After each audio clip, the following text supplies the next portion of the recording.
Hello दोस्तों, मैं नागेश्वर यादव आपके अपनी YouTube channel study with Nageshwar में बहुत बहुत स्वागत करता हूं। आइए दोस्तों, आज पढ़ते हैं प्रकाश के गुण। लेकिन प्रकाश के गुण पढ़ने से पहले हम लोग कुछ बेसिक चीज़ों को समझते हैं जिससे कि प्रकाश के गुण को समझने में आसानी हो।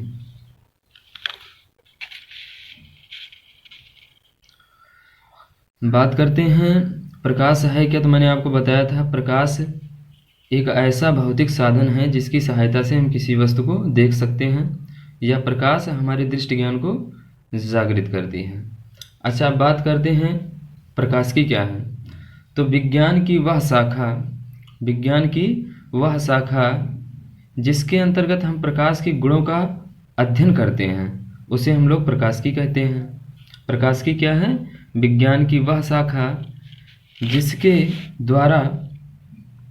द्वारा हम प्रकाश के गुणों का अध्ययन करते हैं उसे प्रकाश की कहते हैं। और प्रकाश की जो होता है ये दो भागों में हमारा बटा होता है। एक तो होता है हमारा किरण प्रकाश की और दूसरा हमारा होता है भौतिक प्रकाश की। अब बात करते हैं किरण प्रकाश की क्या होता है। किरण प्रकाश की में हम लोग जो प्रकाश होता है उसको ये मानते हैं कि प्रकाश हमारा जो होता है वो एक सरल रेखा में गमन करता है। प्रकाश जो हमारा होता है वो एक सरल रेखा में गमन करता है और इसकी सहायता से हम प्रकाश की कुछ घटनाओं का व्याख्या करते हैं, जैसे प्रकाश के परावर्तन, प्रकाश का अपवर्तन। अच्छा, इसमें हम लोग इन घटनाओं की व्याख्या करते कैसे हैं? इसके लिए हमें ये मानना पड़ता है कि जो प्रकाश का तरंग दैर्ध्य है वो अवरोधों के तरंग दैर्ध्य से बड़ा होता है। अच्छा, अवरोध क्या होता है? अवरोध का मतलब ये हो गया, जैसे ये हमारा कोई होल है, मान लीजिए ये हमारा एक गत्ता है और गत्ते के बीच में थोड़ा सा ये क्या हमारा होल है, तो इसकी कुछ दूरी है। दूरी का मतलब इसकी कुछ तरंग दैर्ध्य है, तो इसकी जो तरंग दैर्ध्य होगी वो प्रकाश की तरंग दैर्ध्य से कम होगी। तभी हम प्रकाश के परावर्तन की और अपवर्तन की व्याख्या कर पाएंगे। जो प्रकाश की है उसका जो दूसरा भाग है वो हमारा है भौतिकी प्रकाश की। अच्छा, भौतिकी प्रकाश की क्या होता है? भौतिकी प्रकाश की को दो भागों में बांटा जाता है। एक तो होता है तरंग प्रकाश की और दूसरा होता है क्वांटम प्रकाश की। अच्छा, बात करते हैं इसको दो भागों में क्यों बांटा जाता है, उसके भी पीछे एक कारण है। वो कारण ये है कि प्रकाश जो होता है प्रकाश की दोहरी प्रकृति होती है। प्रकाश की दोहरी प्रकृति होती है। कौन कौन सी?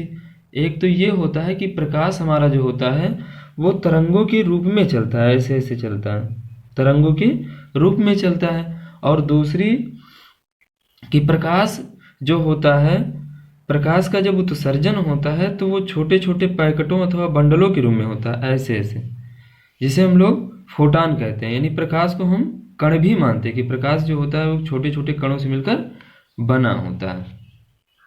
अच्छा, प्रकाश को हम लोग जब तरंग मानते हैं तो हम कुछ घटनाओं की व्याख्या करते हैं, जैसे हमारा व्यतिकरण हो गया, व्यतिकरण, उसके बाद विवर्तन और ध्रुवण। यानी हम व्यतिकरण, विवर्तन और ध्रुवण की तभी व्याख्या कर सकते हैं जब हम प्रकाश को एक तरंग मानते हैं। अच्छा, तरंग क्या होता है ये थोड़ा सा हम लोग समझ लेते हैं। जैसे हमारा नदी है, नदी में जब हम लोग कंकड़ डालते हैं तो ऐसे ऐसे ऐसे ऐसे ऐसे ऐसे वाइब्रेशन होने लगता है नदी में, जिसे हम लोग क्या कहते हैं? तरंग कहते हैं। तो अब जब हम प्रकाश को तरंग मानते हैं तो हम व्यतिकरण की, विवर्तन की और ध्रुवण की व्याख्या करते हैं। और जब हम प्रकाश को कण के रूप में मानते हैं तब हम प्रकाश वैद्युत प्रभाव, प्रकाश वैद्युत प्रभाव, कांपटन प्रभाव की व्याख्या कर सकते हैं। यानी प्रकाश में वैद्युत का जो गुण पाया जाता है उसकी व्याख्या करने के लिए हमें क्या करना होता है कि प्रकाश को कणों के रूप में मानना पड़ता है और प्रकाश में व्यतिकरण, ध्रुवण और विवर्तन की जो घटनाएं होती हैं इसकी व्याख्या करने के लिए हमें लाइट को क्या करना होता है, तरंग मानना होता है। तो आइए पढ़ते हैं प्रकाश के गुणों के बारे में। अब यहाँ से चीज़ें जो हैं वो अच्छे से समझ में आएंगी अगर इतना आप समझ गए तो देखिए, मैंने आपको पहले ही बताया था कि जो प्रकाश होता है वो स्वयं हमें दिखाई नहीं देता। प्रकाश जो होता है वो स्वयं हमें दिखाई नहीं देता, परंतु प्रकाश की उपस्थिति में हमें जो वस्तुएं होती हैं वो दिखाई देती हैं। जैसे ये हमारा अगर पेन रख दिए, अगर अभी लाइट नहीं होती, यहाँ पे ऐसे ढका होता, अंधेरा होता, तो क्या ये चीज़ हमें दिखाई देती? नहीं दिखाई देती। तो इसको देखने के लिए हमें प्रकाश की आवश्यकता पड़ती है।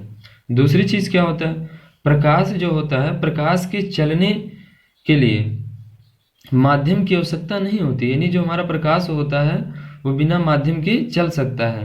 यानी प्रकाश जो होता है वो निर्वात में भी गमन कर सकता है। इसीलिए जो प्रकाश होता है, जब प्रकाश चलता है तो उसमें ध्वनि नहीं होती है, क्योंकि प्रकाश बिना किसी माध्यम के चल सकता है। और दूसरी चीज़ें हमारी होती हैं, तीसरा गुण जो होता है वो होता है प्रकाश विद्युत चुंबकीय तरंगों के रूप में गमन करता है।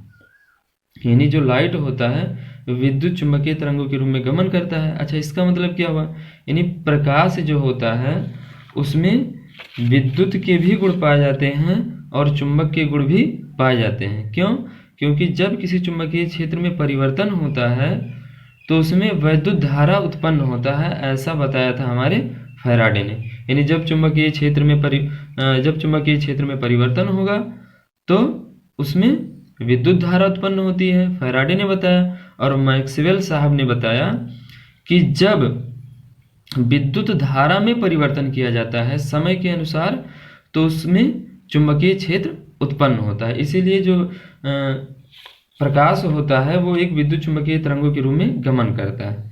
अब ये भी चीज़ें समझने वाली है कि विद्युत चुंबकीय तरंगें होती क्या है, लेकिन ये आपको बाद में बताएंगे, कभी वीडियो ज़्यादा बड़ा ना हो पाए, इसीलिए जल्दी जल्दी इसको ख़त्म करते हैं। प्रकाश का चौथा गुण है कि प्रकाश जो है वो किसी पारदर्शी माध्यम से गुजर सकता है, परंतु अपारदर्शी माध्यम में से नहीं गुजरता है। अच्छा, पारदर्शी माध्यम क्या होता है? पारदर्शी माध्यम वो होता है जो हमें आर पार दिखाई दे, जैसे कांच हो गया और वायु। अपारदर्शी माध्यम क्या होता है? जो जिसमें अगर प्रकाश डाली जाती है और आर पार हमें ना दिखाई दे, जैसे लकड़ी हो गया और लोहा हो गया। अच्छा, जैसे ये लोहा ऐसे ले लिया और लोहे के एक साइड इधर से प्रकाश की किरण डाले तो क्या इधर दिखाई देगा? नहीं दिखाई देता है। इसीलिए उसको क्या बोलते हैं? अपारदर्शी माध्यम बोलते हैं। तो आइए प्रकाश के पांचवें गुण के बारे में पढ़ते हैं कि जो प्रकाश का चाल होता है, प्रकाश की जो चाल होती है, भिन्न भिन्न माध्यमों में प्रकाश की चाल भिन्न भिन्न होती है। जैसे वायु में प्रकाश की चाल कुछ दूसरी होती है, जब वही प्रकाश हमारा कांच से गुजरता है तो उसकी चाल कुछ दूसरी होती है, और जब वही प्रकाश हमारा जल से गुजरता है तो उसकी चाल कुछ दूसरी होती है। लेकिन प्रकाश की जो सबसे ज़्यादा चाल होती है वो निर्वात में होती है। वो आपका होता है 3 × 10⁸ मीटर बटा सेकेंड।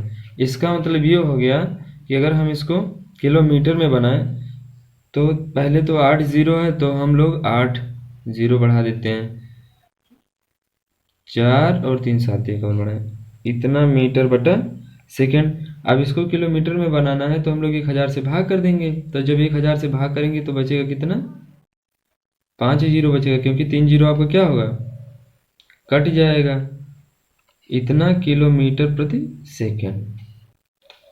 अब इसका मतलब क्या हुआ? देखिए कि इसका मतलब ये हो गया कि 1 सेकेंड में जो लाइट होती है, प्रकाश होता है, वो 3 लाख किलोमीटर की दूरी तय करता है। अब सोचिए आप कितनी तेज़ी से प्रकाश चलता होगा, बहुत तेज़ी से चलता है। आप देखिए ट्रेन हमारा जो चलता है ज़्यादा से ज़्यादा 90 किलोमीटर प्रति घंटा चलता है या 110 किलोमीटर प्रति घंटा चलता है, तब भी हमें कितना तेज़ी से चलता हुआ दिखाई देता है।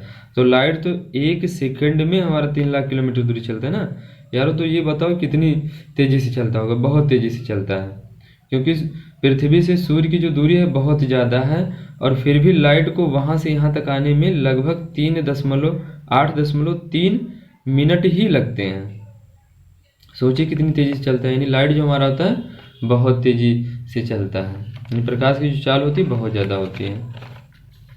अच्छा, जो हमारा अगला गुण है प्रकाश का, वो है प्रकाश की जो तरंग दैर्ध्य होती है वो 4000 एंगस्ट्रॉम से 8000 एंगस्ट्रॉम तक होती है। अच्छा, इसका मतलब क्या हुआ?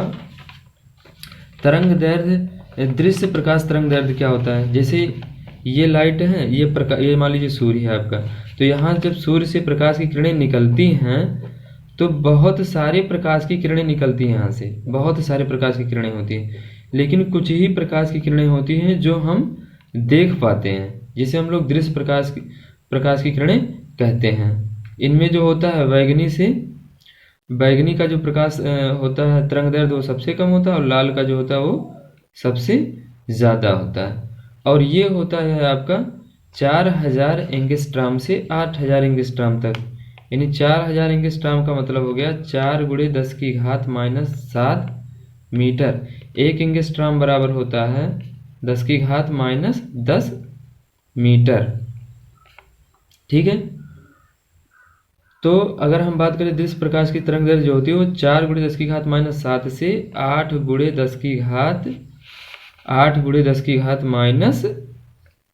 10⁻⁷ मीटर होगी।